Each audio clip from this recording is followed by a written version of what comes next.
제목은 축복은 지금 서 있는 곳에서부터 시작된다. 축복은 지금 서 있는 곳에서부터 시작된다라는 제목으로 하나님 말씀을 전하겠습니다. 오늘도 다음교회 함께 하신 여러분들을 환영하고 사랑하고 축복합니다. 우리 옆 사람에게 인사할까요? 환영합니다. 사랑합니다. 우리 일본 선교 수고 많았습니다. 인사해 주세요. 일본 선교 정말 은혜로웠죠, 여러분? 좀 힘들긴 했지만 은혜롭고 정말 하나님의 역사하심을 느끼는 그런 시간이었습니다. 특별히 아이들까지 함께 가서 한손 전도를 하면서 바더 한손 전도를 하면서 코리안 파티가 아리마스, 네. 코리안 파티카까지만 생각나가지고 아리마스가 생각이 안 나서 그랬지만 어쨌든 우리 아이들의 정말 사랑스러운 모습을 보면서 우리 일본 어른들이 또 전단지를 받아주고 하는 모습들을 보면서 참 저는 이 한국에서 전도를 많이 해야 되겠구나 그런 생각을 했었습니다. 우리가 잃어버렸던 전도. 이 전도를 왜 이렇게 우리가 또 다른 나라에 와서만 이렇게 용기를 내서 이렇게 할 수 있는 걸까? 그런 생각을 해봤는데 어쨌든 한국에서도 동일한 역사가 동일한 하나님이신데 우리가 동일한 믿음을 가지고 그렇게 전하다 보면은 놀라운 일이 일어나지 않을까 하는 생각도 해보았습니다. 어쨌든 우리를 사용하신 하나님께 너무 감사를 드리고 영광을 올려드립니다. 여러분, 하나님께서 일하시는 방법이 있는데요. 그것은 바로 택하시고 비전을 준 사람들에게 연단을 허락하셔가지고 그 고난을 통해서 그 사람을 축복받을 만한 그릇으로 만들어 가시는 겁니다. 그리고 그 와중에 하나님의 사람들이 문제 앞에서 어떤 인간적인 방법을 취하고 또 실수를 하더라도 하나님은 그 사람을 포기하지 않으시고 붙드셔서 끝까지 목적지까지 인도하신다는 것이죠. 다시 말해서 지난주 우리가 살펴봤지만 아브라함이 자기 부인을 누이라고 속이고 일종의 좀 한심한 행동을 했는데 그런 행동을 했든지 안 했든지 간에 하나님은 아브라함에 대해서 늘 한결같으시다.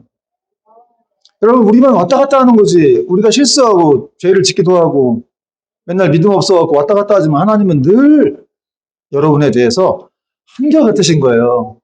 아주 신실하십니다.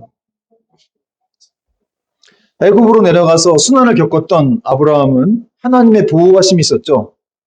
애굽 왕 바로에게 하나님 나타나셔가지고 그 부인 돌려보내라. 어떤 이렇게 좀 막 책망을 하셔가지고 결국 이제 아브라함이 부인과 함께 다시 가나안으로 돌아오게 되었습니다. 그러니까 다 하나님의 돌보심이었습니다. 근데 아브라함이 거기서 실수하고 그랬는데도 불구하고 또 애굽 왕이 많은 보물을 줘가지고 아브라함이 더 거부가 돼가지고 돌아왔어요. 그 내용이 이제 1절과 2절에 나오고 있는데 아브라함이 애굽에서 그와 그의 아내와 모든 소유와 롯과 함께 네겝으로 올라가니 아브라함에게 가축과 은과 금이 풍부하였더라. 이 풍부했다란 말은 이 히브리 원어로 카베드라고 하는데 지극히 무겁다 이런 뜻이에요. 그러니까 아브라함이 받은 보물들이 아주 무수히 많았다 이런 말인데 여러분, 아브라함이 비록 애굽에서 순환을 겪었지만 아브라함에게 하신 하나님의 약속이 있었어요. 창세기 12장 2절 내게 복을 주겠다. 그런 말씀의 어떤 성취처럼 이렇게 아브라함이 결국 복을 받아갖고 돌아왔다는 거, 가나안 땅으로. 여러분, 이 말씀을 묵상하면서 결국 우리가 실수하고 어려운 일도 겪고 어떤 때 고난도 당하지만 그러나 궁극적으로 하나님 우리에게 다양한 그런 무수한 이런 복들을 주시겠구나 하는 생각들을 해보았습니다. 여러분 믿으시기 바랍니다. 그런데 여러분, 하나님은 이렇게 자기가 주신 그런 어떤 선물들을 가지고 또 시험도 하세요. 이삭을 줘놓고 또 시험하셨잖아요. 아브라함에게 이렇게 보물을 주셨는데 또 그것 때문에 문제가 생겼어요. 그러니까 어떻게 보면 계속해서 시험이 끊이지 않았다고 할 수가 있는데 애굽에서 그쳐야 했던 시험이 또 아브라함에게는 생겼어요. 어떤 시험이었냐면 자기 조카 롯과의 어떤 갈등 문제였습니다. 그러니까 내부적인 갈등이었죠. 5절부터 7절 보니까 아브라함의 일행 롯도 양과 소와 장막이 있으므로 그 땅이 그들이 동거하기에 넉넉하지 못하였으니 이는 그들의 소유가 많아서 동거할 수 없었음이니라. 그러므로 아브라함의 가축의 목자와 롯의 가축의 목자가 서로 다투고 또 가나안 사람과 브릿 사람도 그 땅에 거주하였느니라. 무슨 말인지 아시겠죠? 아브라함하고 롯이 얼마나 친한 사이예요. 여러분, 아브라함은 친족이 없습니다. 자식도 없어요. 그러니까 롯이라고 하는 사람은 조카였지만 거의 자식 같은 그런 사람이었기 때문에 서로를 의지하고 살았죠. 그리고 갈대아 우르에서 하란까지, 또 하란에서 약속의 땅 가나안까지 이렇게 올 때도 한 번 싸운 적이 없어요. 근데 여기 보니까 둘이 싸워가지고 이제 헤어지게 되었다, 이런 말을 하고 있는데, 그 이유가 뭐냐면 둘의 소유가 너무 많아가지고 함께 있을 수가 없었던 거예요. 여러분, 모든 문제의 발단, 원인들은 살펴보면 사실 이렇게 재산이 불어날 때, 또 소유가 많아질 때 그것이 원인이 되는 경우가 많이 있다는 것이죠. 물론 아브라함이 받은 이 재산은 하나님이 준 축복이었는데, 그러니까 그 부 자체가 나쁜 건 아니지만, 여러분, 인간이 부패했기 때문에 이 물질 자체를 잘못 사용할 수가 있다는 것이죠. 이 두 사람이 과거에는 아무것도 없었을 때는 되게 친하고 막 서로 잘 지냈는데, 서로 부자가 되면서 함께 이제 동거할 수가 없게 되어서 갈등이 벌어진 거예요. 여러분, 우리 주변에서도 이런 일을 많이 보지 않습니까? 돈이 갑자기 많아져가지고. 여러분, 복권 맞은 사람들, 잘된 사람이 거의 없습니다. 뭐 일부가 있는데 대부분은 뭐 몇백억씩 맞아도 다 뭐 5년을 다 탕진해버리고 또 집안이 파탄나고.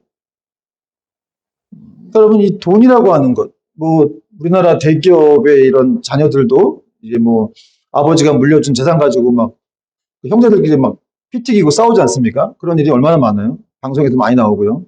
또 심지어는 자식이 부모의 돈을 노리고 부모를 죽이기까지 하는 그런 폐륜적인 사건들이 일어나는데, 이것이 다 돈 때문이라는 거예요. 여러분, 결국 많은 재산이라고 하는 것은 행복할 수도 있겠지만 행복보다는 불행을 가져올 확률이 많다. 여러분, 우리나라에 많은 부자들이 있지만 물어보세요. 정말 행복하세요? 대기업 회장님들 돈은 많겠지만 그 돈을 자기가 직접 만져본 적도 없고, 그리고 또 뭐 그 돈 가지고 사실 뭐 하루에 세 끼, 네 끼 뭐 몇 끼를 더 먹습니까? 돈 아무리 많이 써도 한계가 있는 거죠. 그러니까 이 돈이라고 하는 것은 사실은 행복의 요인보다는 그냥 부담이고, 어떻게 보면 좀 불행을 가져오는 그런 씨앗처럼 되어질 수가 있다는 것이죠. 제가 들은 얘기인데, 우리나라에 돈 벌러 오는 이 중국 동포들 계시지 않습니까? 조선족들이라고 하는데, 그분들이 실제로 우리나라 와서 돈을 번다 그래요. 벌어가지고 간대요. 몇 년 일하면. 자기들 나라보다는 물가가 훨씬 더 이렇게 안정돼 있고 하니까. 근데 돌아가면 부부가 서로 헤어진다는 거예요. 참 아이러니한 일이죠. 행복하자고 돈을 많이 벌었는데 돈을 벌고 나서 많아지니까 서로 애틋한 마음이 사라졌는지 이렇게 헤어지게 되었다라는 그런 기사들을 본 적이 있습니다. 여러분, 디모데전서 6장 10절은 이렇게 말씀하고 있는데요. 돈을 사랑함이 일만하게 뿌리가 되나니 이것을 탐내는 자들은 미혹을 받아 믿음에서 떠나 많은 근심으로 자기를 찔렀도다. 이 돈을 사랑한다는 것이 이렇게 일만하게 뿌리가 된다는 거예요. 여러분, 돈 사랑하시나요? 네. 저도 뭐 안 사랑한다고 할 수는 없는데 죄송합니다. 저도 뭐 이 돈이라는 게 여러분 필요한 건데, 필요악이에요 진짜. 근데 돈이 필요한 건데 이걸 사랑해서는 안 된다는 거죠. 이걸 통제해야지, 관리해야지. 돈을 사랑해서 돈을 막 쫓아가는, 추구하는 인생이 되면 그러면 어려워진다는 거예요. 여기 뭐 일만하게 뿌리가 되나니 이것을 탐내는 자들은 미혹을 받아 믿음에서 떠나 많은 근심으로서 자기를 찔렀도다, 이런 말을 했는데, 근심이라는 말이 아주 엄청난 후회를 말해요. 깊은 절망과 엄청난 후회. 한마디로 돈을 사랑하는 것이 깊은 절망과 엄청난 후회를 가져오게 된다, 이런 뜻입니다. 여러분, 뭐 가정만 그런 게 아니잖아요. 기업이나 교회, 또 국가도 마찬가지죠. 꼭 문제가 생길 때 보면 돈이 남아돌 때예요. 잉여 자금이 많아져가지고 그것 때문에 어떤 판단력도 흐려지고 유혹도 받고 또 돈 때문에 내분도 일어나게 되는 그런 일이 많이 있다는 거죠. 그러므로 여러분, 돈을 사랑하지 말고, 성경은 뭐라고 말씀합니까? 돈을 사랑하지 말고 있는 바를 족하게 여겨라. 내가 너희를 떠나지 않고 버리지 아니하리라. 그래서 여러분 크리스찬이라고 하는 건 그냥 말씀으로 살아가는 존재가 되는 거예요. 떡이 아니라 말씀으로. 하나님 말씀이 그렇다 하셨으니까 그렇게 믿고 살아가는 거예요. 그리고 그걸 진짜 체험해 봐야 어떤 위기가 와도 두렵지가 않은 겁니다. 이건 뭐 좀 여담이긴 한데 하여튼 관련된 얘기라서 제가 좀 해보고 싶은데 이렇게 우리나라가 몇 년 전에 있던 통계인데 33만 쌍이 2년 동안 결혼했다 그래요. 근데 그 다음에 11만 쌍이 이혼했대요. 전 세계에서 이혼율 1, 2위를 다투고 있는데 근데 흥미롭다라기보다는 어쨌든 사실인 거는 아주 가난하고 또 자녀가 많은 집안일수록 이혼율이 거의 없었다. 저는 기뻤어요. 자녀도 많고. 근데 자녀가 없거나 이렇게 뭐 이런 사람들은 좀 이혼율이 있었다. 이런 통계가 나왔더라고요. 여러분 참 그 옛말에도 자기 먹을 건 자기가 가지고 태어난다 이런 말이 있는데 정말 하나님이 다 돌보시는 거예요. 결국은 우리가 믿음으로 말씀을 지키며 살아가느냐 안 살아가느냐가 관건이다. 여러분 하나님은 우리를 끝까지 돌보십니다.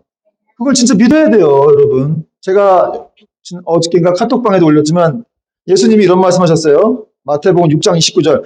그러나 내가 너희에게 말하노니 솔로몬의 모든 영광으로도 입은 것이 이 꽃 하나만 갖지 못하였느니라. 이 들에 핀 꽃 하나만 갖지 못하였다. 솔로몬이 가진 영광이 얼마나 커요. 지금 제일 큰 부자가 일론 머스크라고 하는데 그 사람보다 더 부자였다 그래요. 역사가들이 말하기에 솔로몬은. 근데 그 사람이 가진 그런 영광, 부귀, 또 얼마나 좋은 옷을 입었겠어요. 그 옷, 그 아름다움이 이 들에 핀 백합화, 아무도 돌보지 않는 이 꽃의 아름다움만 못했다. 거기에 미치지 못했다 이런 말이거든요. 왜 그럴까요? 하나님이 그 꽃을 돌보신다는 거예요.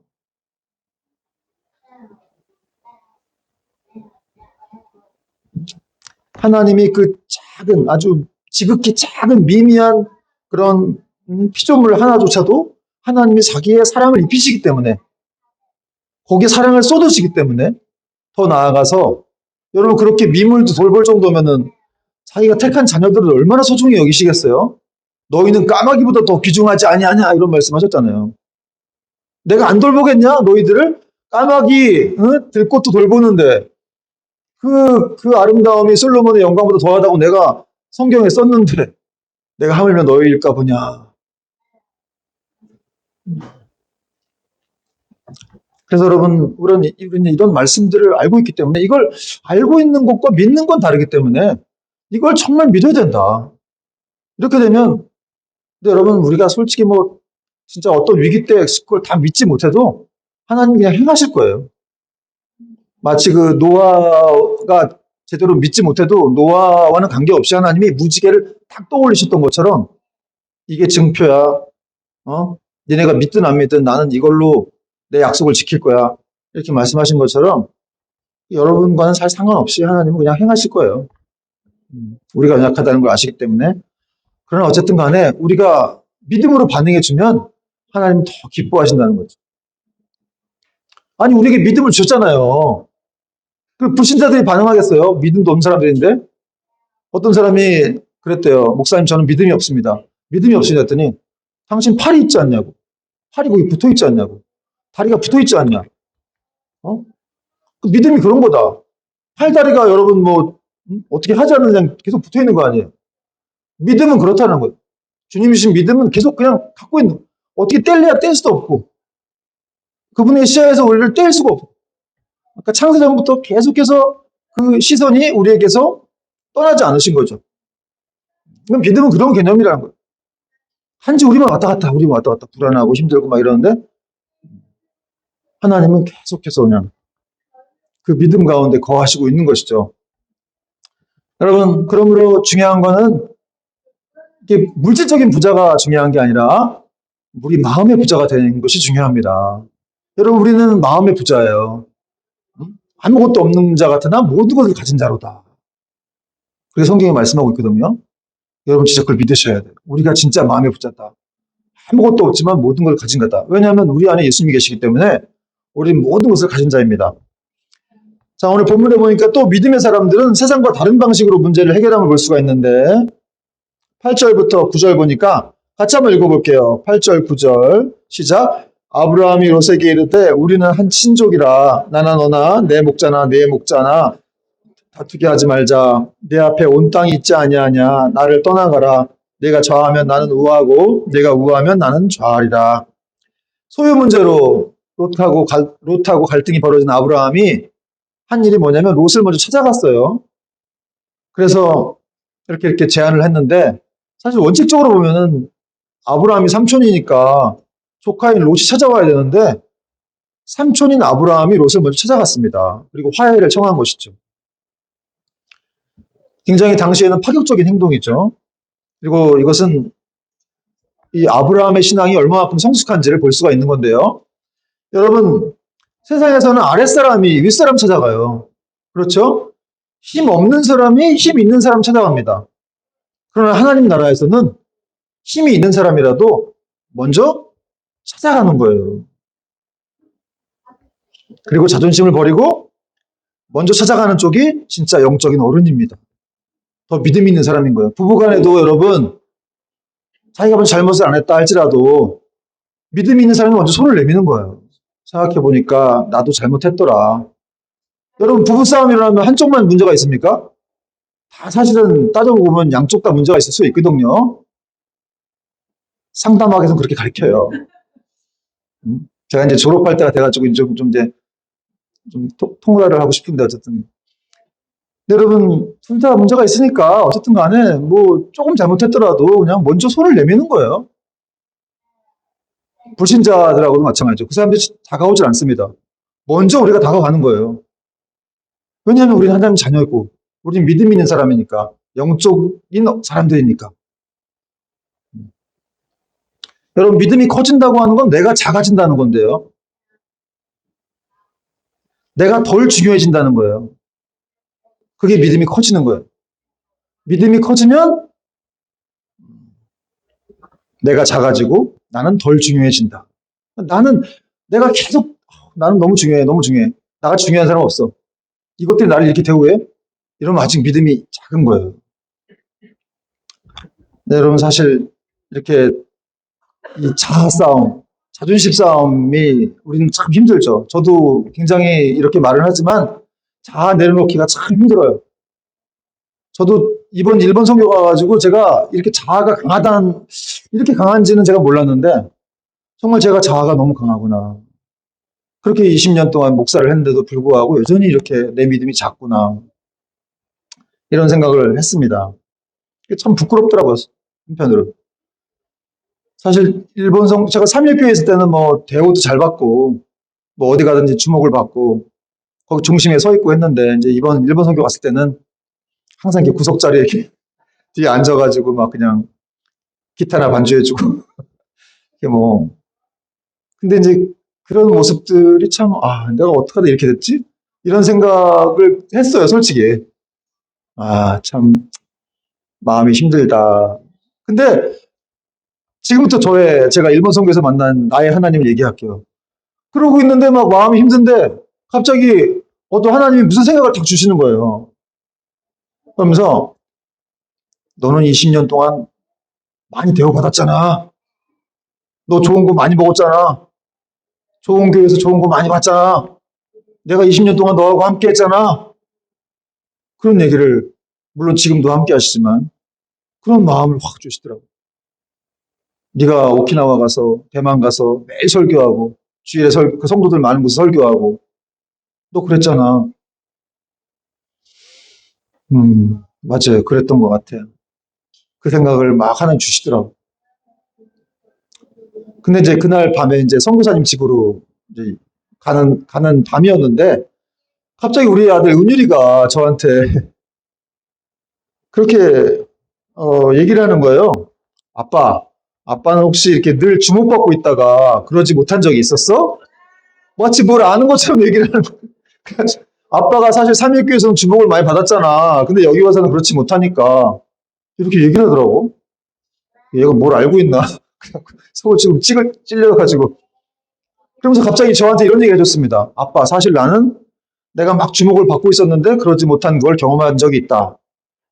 아빠가 개척해 강서구 와서 이렇게 교회 하면서 여기 오는 바람에 자기 친구들, 친한 친구들이랑 다 헤어졌다는 거야.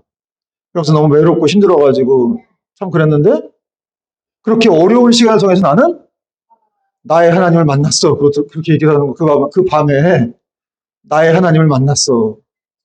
그래갖고 나의 하나님? 말을 딱 듣는 순간 아, 참 나의 하나님이란 자기 하나님 만났다 그래서 사실은 자녀들의 신앙도 걱정이 많은데 하나님이 이렇게 자녀들을 만나 주시는구나. 어려움을 통해서. 그 말이 참 감사가 됐고 저에게 위로가 되었습니다. 하나님이 나에게 우리 아들을 통해서 말씀하시는 것 같았어요. 나는 너의 하나님이다. 응? 어떤 상황이든지 간에 나는 너의 하나님이다. 여러분들도 다 여러분의 하나님 계세요. 우리가 뭐 성도수가 작고 뭐 어쨌든 간에 그냥 하나님께서 이렇게 여러분 한 사람 한 사람을 사랑하시고 또 그 아들의 피값으로 구원해 주시고 응? 인생 끝날까지 여러분의 하나님으로 남아 계시겠죠? 여러분 우리 주님께서는 전능하신 하나님이셨지만 이 땅에 누추한 옷을 입고 그 누더기 하나님이라는 책도 있어요. 존 오토버그라는 분이 쓰신 책인데 그 누더기 같은 옷을 입고 이 땅에 내려오셔서 가난하고 병든 사람들을 위해서 늘 그들과 함께 사셨죠. 그들을 치유해 주시고 오직 그들에게만 관심을 가지셨어요. 또 제자들의 더러운 발까지 다 닦아주시고 만왕의 왕이신 여러분 하나님이 그냥 허리에 수건을 두르시고 숙여가지고 그 베드로의 더러운 발까지 다 닦아주시고 여러분 이게 얼마나 정말 최고의 섬김 아닙니까? 이런 하나님이셨어요. 이런 하나님이셨는데 나중에는 십자가에 자기 몸을 던지셨죠. 화목제물로 우리에게 주심으로써 또 새롭고 그 생명의 길을 새롭고 산 길을 우리에게 열어주셨습니다. 그러니까 태어나서부터 출생서부터 죽으시는 날까지 한 번도 자기 자신을 위한 삶을 사신 적이 없고 다른 사람들을 위한 섬김과 사랑과 하나님 아버지의 뜻을 이루기 위한 그런 삶을 사셨습니다. 여러분 예수님은 우리가 이 땅에서 어떻게 살아가야 되는지를 잘 보여주시는 길이 되시는 거예요. 내가 길이요 진리요 생명이라고 하셨는데 우리가 이 길을 따라가야 될 줄로 믿습니다. 또 오늘 아브라함은 이제 갈등 해결의 단서가 되는 말을 해줘요. 우리가 한 가족이다. 8절 보니까 아브라함이 롯에게 이르되 우리는 한 친족이라. 중요한 말을 합니다. 여러분 한 가족이라는 걸 잊지 말라는 거예요. 그걸 거기서 또 확인이 된다는 것이죠. 그렇게 말하면서 롯에게 먼저 선택권을 줘버립니다. 9절 말씀 보니까 네 앞에 온 땅이 있지 아니하냐 나를 떠나가라. 네가 좌하면 나는 우하고 네가 우하면 나는 좌하리라. 네가 먼저 선택해. 네가 좋은 땅 먼저 선택하고 그 다음에 내가 택할게. 얼마든지 좋은 땅 많이 가져가. 여러분 아브라함도 땅이 필요하잖아요. 자기도 많은 식솔들이 있고 가축들이 있는데 그 땅도 필요하고 좋은 물도 필요한데 만약에 롯이 다 가져가 버리면 아브라함 어떻게 해요? 근데 아브라함 그렇게 했다는 거예요. 자기 삼촌인데도 아랫사람에게 먼저 다 양보했다는 거죠. 왜 아브라함이 이렇게 했을까요? 그는 하나님을 믿는 분명한 믿음이 있었다는 것이죠. 내가 이렇게 롯을 다 줘도 하나님은 나를 위한 땅을 또 예비해 주실 거야. 여러분 믿음이라고 하는 건 이런 거예요. 비록 내가 손해보는 것처럼 이렇게 해버리면 나 손해보는 거 아니야? 그렇지 않아요. 그걸 하나님이 정말 기뻐하시고 그 손해보지 않게 하시고 또 그 뒤에 이렇게 또 예비를 하시고 준비를 하시는 것이죠. 일종의 어떤 시험에 통과하고 나면 더 큰 선물이 준비되어 있는 거예요. 제가 옛날에도 한번 얘기한 적이 있는데 하나님 나라는 이렇게 빵 공장과 같다. 파리바게뜨 이런 얘기를 한 적이 있는데 누가 내 빵 먹으면 나는 먹을 거 없고 뭐 굶어 죽는 게 아니라 누가 내 빵 먹으면 나는 또 다른 좋은 빵, 신선한 빵이 그 다음날 계속 나오는 거니까 빵 공장에서 하나님 나라는 그런 개념이다. 여러분 누가 잘 되면 계속 축복해 주세요. 누가 집사하면 축복해 주시고 누가 좋은 사람하고 결혼하면 축복해 주시고 저게 나보다 학교 다닐 때 잘한 것도 없는데 저게 좋은 남편 만나갖고 인생 폈다는 둥 막 분해 막 이런 사람도 있고 그럴 필요가 없다는 것이죠. 하나님이 새로운 빵 공장에서 계속 빵을 찍어내고 계시기 때문에 더 신선하고 좋은 빵들이 막 여러분을 위해서 준비가 돼 있는 거예요. 여러분, 우리에게도, 저와 여러분에게도 이런 믿음이 생기길 축원합니다. 근데 이 롯이 참, 어쨌든, 자기 삼촌이 먼저 이렇게 제안을 했으면 자기가, 아유, 삼촌 아니에요. 그래도 삼촌 먼저 하세요. 이래야 되는데, 알겠습니다. 아멘. 그리고 저는 그럼 절로 갈게요. 소돔 땅으로 가겠습니다. 자기가 딱 보니까 소돔 땅이 너무 아름다워 보이는 거예요. 그 당시만 해도 이제, 하나님이 멸하시기 전이었기 때문에. 근데 여기 성경 구절에 보니까 뭐라고 돼 있어요? 소돔 사람은 여호와 앞에 악하며 큰 죄인이었더라. 저는 이 구절이 확 와닿더라고요. 아, 하나님이 보시기에 이런 땅이 있구나. 정말 이렇게 악하고, 하나님 보시기에 소돔 사람은 여호와 앞에 악하다. 죄인이었다. 한편으로 너무 가슴이 아프면서 이 세상을 어떻게 보실까, 하나님은? 일본 땅을 어떻게 보실까? 아, 참 너무 가슴이 아픈. 그러나 롯은 그것도 모르고 그냥 눈에 좋은 대로 판단해서 그냥 글로 가버렸던 거예요. 나중에 그 땅은 이제 멸망을 당하게 됐습니다. 어쨌든 아브라함을 따라왔기 때문에 롯은 그 땅에서도 구원을 받죠. 정말 하나님의 놀라운 사랑입니다. 여러분, 중요한 내용이 이제 여기서부터 나오는데, 롯이 아브라함을 떠나자 하나님이 아브라함을 찾아오십니다. 여러분, 성경 구절에서 이제 하나님이 아브라함에게 말씀하신 내용들이 있어요. 근데 많이 없어요. 근데 참 신기한 거는 이렇게 어려울 때마다 하나님이 아브라함을 찾아오신다는 거예요. 14절 말씀 같이 한번 읽어볼게요. 롯이 아브라함을 떠난 후에 여호와께서 아브라함에게 이르시되 너는 눈을 들어 너 있는 곳에서 북쪽과 남쪽 그리고 동쪽과 서쪽을 바라보라. 롯이 아브라함을 떠난 후에 하나님이 아브라함에게 나타나셔서 말씀해 주셨습니다. 여러분, 롯이라고 하는 사람은 아브라함에게 자식과 같은 그런 자기가 의지했던 사람이에요. 그러니까 롯이 떠났다고 하는 것은 아브라함에게는 큰 위기 상황이 될 수가 있는 건데 그 위기 때, 그때 바로 하나님께서 또 나타나신 거예요. 그래서 아브라함아, 눈을 들어서 네가 바라봐라. 온 땅을 바라봐라. 여러분, 이 위기라고 하는 거, 내가 가장 의지했던 곳이 떠나갔을 때 난 어떻게 해야 되나? 걱정할 필요 없습니다. 여러분, 내가 가장 의지했던 거, 여러분이 가장 의지하는 게 뭐예요? 어떤 곳이 떠나갔다 할지라도 괜찮아요. 그때 하나님이 나타나시는 거기 때문에. 그래서 사실 어떻게 보면 내가 너무 의지한 것이 있어가지고 하나님이 안 나타나실 수 있다? 이렇게 해석할 수 있어요.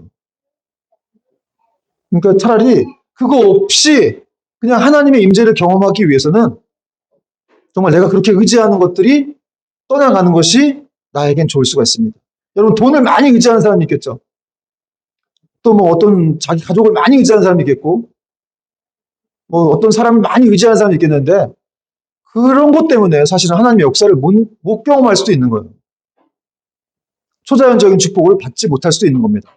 어쨌든 이렇게 위기 가운데 떠나가자 하나님이 나타나셔서 롯에게 말씀해 주시고, 그러니까 위기라고 하는 건 이제 하나님이 어떤 걱정만 할 때가 아니라 하나님의 역사가 드러나는 데다. 할렐루야. 여러분, 위기 걱정하지 마십시오.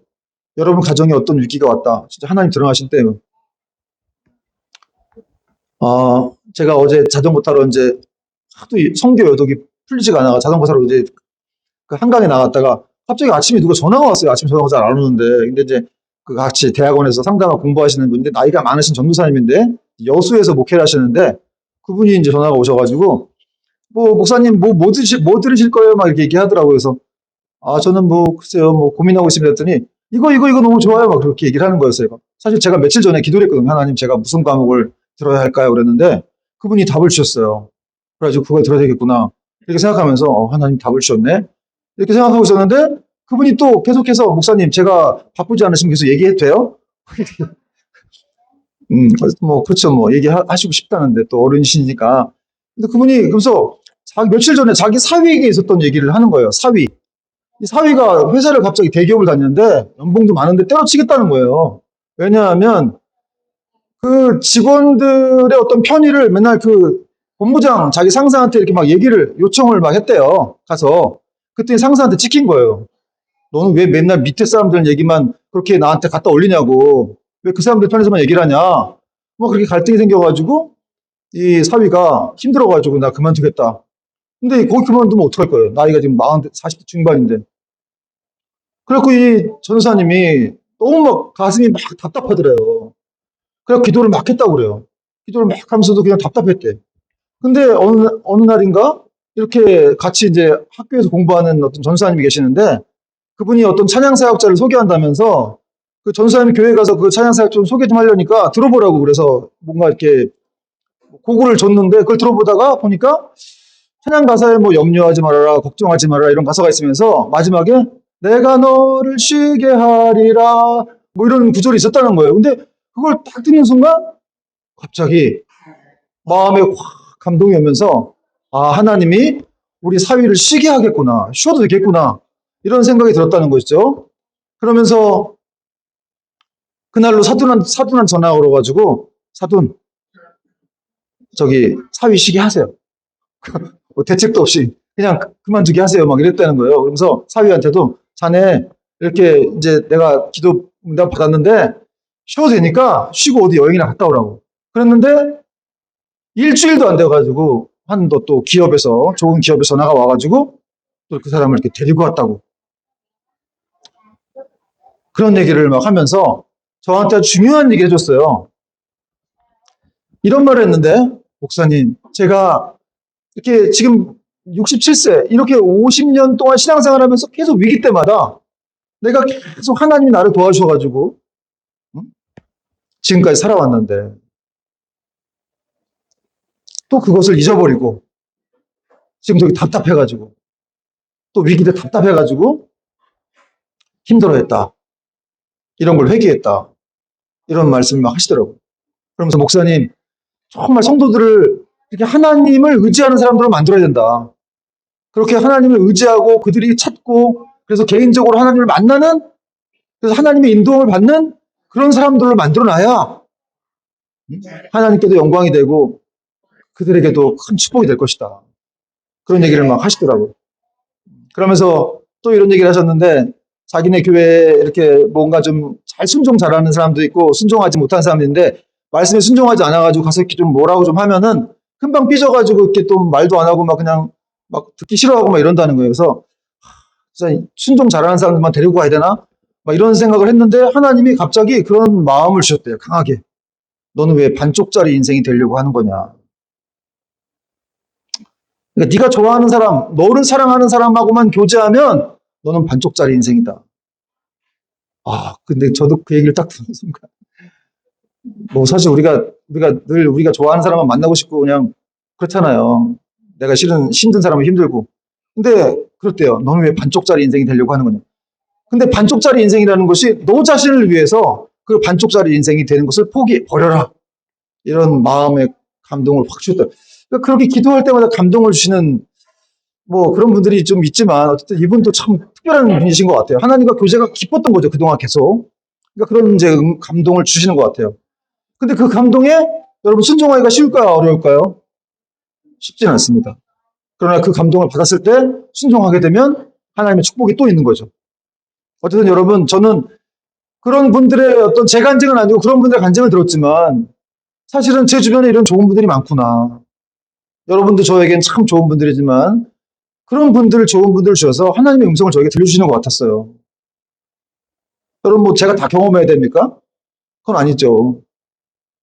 간접적인 경험을 해서라도 그 좋은 사람들의 어떤 실질적인 경험을 통해서라도 제가 만들어져 가는 거니까요. 그래서 너무 감사하더라고 사실은. 자전거 타러 갔다가 에이 참 자아만 세고 말이지. 아들한테 좀 이렇게 근데 기분도 꿀꿀하고 그랬는데 또 그분이 딱 전화하셔가지고 딱 그런 얘기 해주시고 참 여러분 하나님은 정말 우리를 너무 사랑하시는 분이시다. 여러분 위기 가운데 걱정하지 마시기 바랍니다. 아브라함에게 롯이 떠나자 하나님이 찾아오셨어요. 그리고 뭐라고 하셨습니까? 14절, 15절, 16절, 17절 마지막 절 보면은 14절 읽겠습니다. 시작. 너는 눈을 들어 너 있는 곳에서 북쪽과 남쪽 그리고 동쪽과 서쪽을 바라보라. 15절 보이는 땅을 내가 너와 네 자손에게 주니 영원히 이르리라. 16절 내가 네 자손이 땅의 티끌 같게 하리니 사람이 땅의 티끌을 능히 셀 수 있을진데 네 자손도 세리라. 17절 너는 일어나 그 땅을 종과 횡으로 두루 다녀봐라. 내가 그것을 내게 주리라. 아멘. 여러분 하나님이 이 땅을 주겠다는 아브라함에게 그러면서 네가 내가 줄 땅을 바라보라는 거야. 동서남북을 눈을 들어서 땅만 보지 말고 힘을 내서 눈을 들고 바라보라는 거야. 이 하나님이 내가 주실 땅, 줄 땅이 얼마나 크고 넓은지. 이 17절에 뭐라고 됐어요? 종과 횡으로 두루 다녀봐라. 그 땅이 얼마나 좋고 넓은 땅인지 네가 한번 다녀보라는 거예요. 여러분, 하나님은 구체적인 분이시죠. 아브라함의 믿음이 없었을 때 아브라함 또 이렇게 하늘로 나아가봐서 아브라함이 전 자식도 없는데 무슨 제 후손들이 뭐 바다에 모래같이 말아듭니까? 이랬더니 하나님 뭐라셨어요? 장막으로 나와보라고 하시고서 하늘에 있는 별을 봐라 그러셨어요. 저 무수히 많은 별들처럼 내 자손도 그러하리라. 여러분, 우리 하나님은 눈 높이 사랑이시죠. 그냥 우리가 이해할 수 있도록 잘 설명해 주시는 거예요. 종과 횡으로 두루 다녀보면서 내가 줄 땅이 얼마나 큰 놀라운 땅인지 네가 보라는 거예요. 그리고 여기 중요한 구절이 있는데 17절에 보니까 이런 구절이 있어요. 내가 그것을 네게 주리라. 이걸 영어 성경으로 보니까 이렇게 돼 있어요. I'm giving it to you. I'm giving it to you. 이게 무슨 말이냐면 이 지금 너에게 주는 축복이 먼 미래에 올 축복이 아니라 지금부터 그것이 시작되고 있다. 주어지고 있다. 그런 뜻입니다. 여러분, 하나님의 약속은, 하나님의 축복은 먼 미래에 있을 추상적인 그런 축복이 아니라 지금 바로 여러분에게 주어지고 있다는 거예요. 여러분, 하나님의 축복을 누리고 있는 것 같지 않으세요? 여러분, 지금 우리는 하나님의 축복을 누리고 있습니다. 이 자리가 바로 그 축복의 자리입니다. 여러분, 우리 사람들은 모두 자기 현실을 싫어해요. 그래가지고 그냥 현실은 고리타분하고 따분하고 그래서 그 현실을 피해가지고 맨날 도망가고 싶죠. 가끔 저에게 누가 그런 말도 하고 그러는데. 근데 여러분, 정말 저도 도망가고 싶을 때가 있어요. 근데 하나님은 그 현실 속에서 내가 너와 함께한다. 거기서부터 내가 축복을 준다. 축복이 흐르고 있다. 이렇게 말씀하시고 있다는 거예요. 네가 지금 서 있는 그 자리가 바로 축복의 자리다. 왜냐하면 나는 거기에 함께하고 있기 때문이다. 여러분, 돈 많은 곳이 축복의 장소가 아니고 좋은 집에 있는 게 축복의 장소가 아니고요. 여러분이 지금 앉아있는 자리, 서 있는 자리, 어디 있든지 간에 예수님이 여러분과 함께 하실 것이기 때문에 거긴 축복의 자리입니다. 여러분, 축복은 내가 부린다고 뭐 얻을 수 있는 게 아니죠? 하나님이 주셔야 되는 거예요. 좋은 사람 만나는 것도 하나님 주셔야 되는 겁니다. 좋은 직장 만나는 것도 하나님 주셔야 되는 거고. 그러나 내 직장이 좋은 것 같이 보이지 않다 할지라도 하나님이 거기 함께 계시기 때문에 거긴 좋은 직장인 거예요. 좋은 가정인 거예요. 여러분, 우리 하나님은 우리가 그분의 자녀인 것을 믿기를 바라십니다. 정말 그분의 자녀로서 우리가 담대하게 또 여유롭게 마음의 부자로서 또 이렇게 믿음을 가지고 살아가길 원하시는데 우리가 이렇게 정말 오늘도 여러 가지 내용들을 살펴보았듯이 걱정할 시간이 있다면 그 시간에 또 말씀을 읽고 하나님을 바라보고 소망하면서 계속해서 우리의 미래를 더 이렇게 선포하면서 축복을 선포하면서 나갈 때 우리 삶에 놀라운 또 기적이 일어나게 될 줄로 믿습니다. 여러분, 이런 또 축복으로 하나님과 함께하는 또 한 주가 되기를 주님의 이름으로 축원합니다. 찬양하겠습니다.